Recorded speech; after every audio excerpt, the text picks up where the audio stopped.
If the events of this past week were to communicate one thing loud and clear, it is that the time for Glass-Steagall, national banking, and NWAPA has come.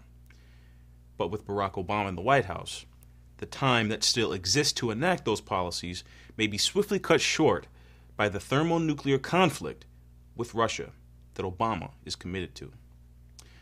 Just yesterday, Russian Prime Minister Medvedev warned unequivocally that nations seeking to usurp the national sovereignty of any nation, especially theirs, that nuclear war is indeed on the table for any such violation. Это реалии, с которыми мы все должны считаться.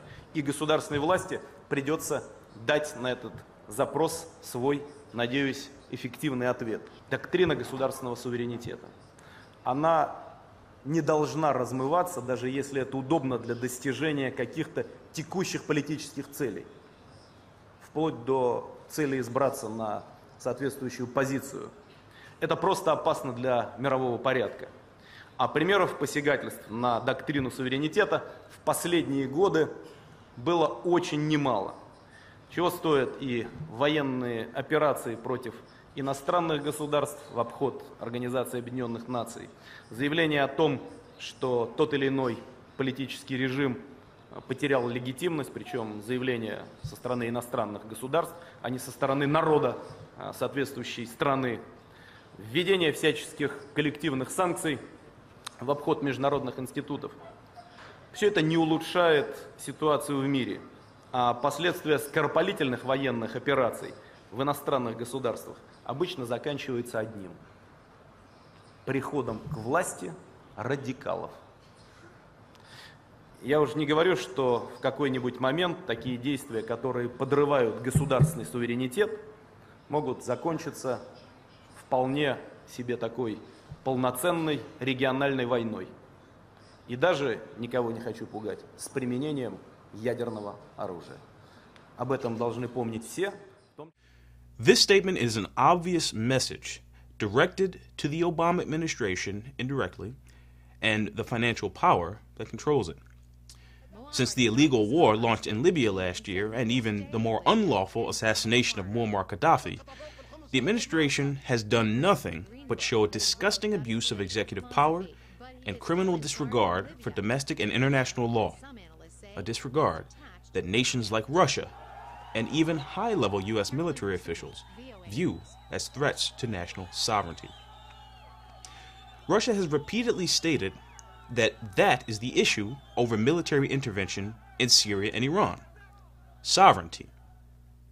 That is the issue at stake with all the threats occurring at this point. And beyond a shadow of a doubt, it's what's at stake with the joint U.S.-NATO anti-ballistic missile system being built in Europe aimed at Russia. Despite Obama's irrational commitment to war, saner elements in the United States have mounted in and around the U.S. military. Specifically, Representative Walter Jones, in his push for legislation H.C.R. 107, declares that any president who launches war without congressional approval would be immediately subject to impeachment. This was followed by Senator Jim Webb in a restatement he made on the same point in the Senate in his piece of legislation S. 3176 to try to stop a preemptive illegal war.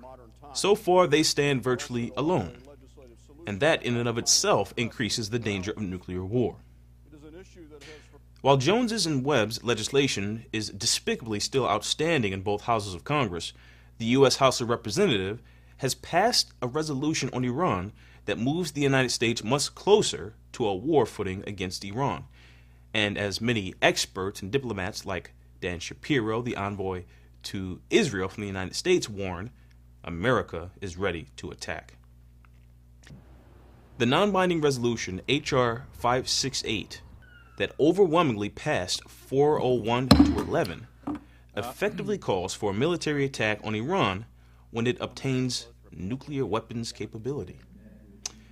The vague interpretation already applies to Iran and actually any other country with a civilian nuclear program, and comes at a time when Israeli Defense Minister Ehud Barak is actively urging the international community to increase pressure on Syria, as he says, to strike a further blow to Iran. Colonel Lawrence Wilkerson, former chief of staff for the Secretary of State Colin Powell, warned that this resolution reads like the same sheet music that got us into the Iraq War and could be the precursor for a war with Iran. It's effectively a thinly disguised effort to bless war. General Wilkerson is right, and if his and others' warnings are not heeded, whether it's concerning Iran, Syria, or Russia directly, the United States will have violated the rights of a sovereign nation, whose consequences was spelled out by Medvedev yesterday.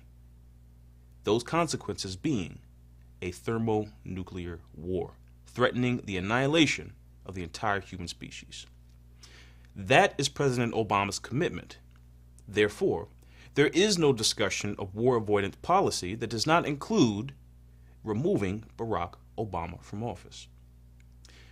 We have been warned, and the way things are looking now, we will not get another one.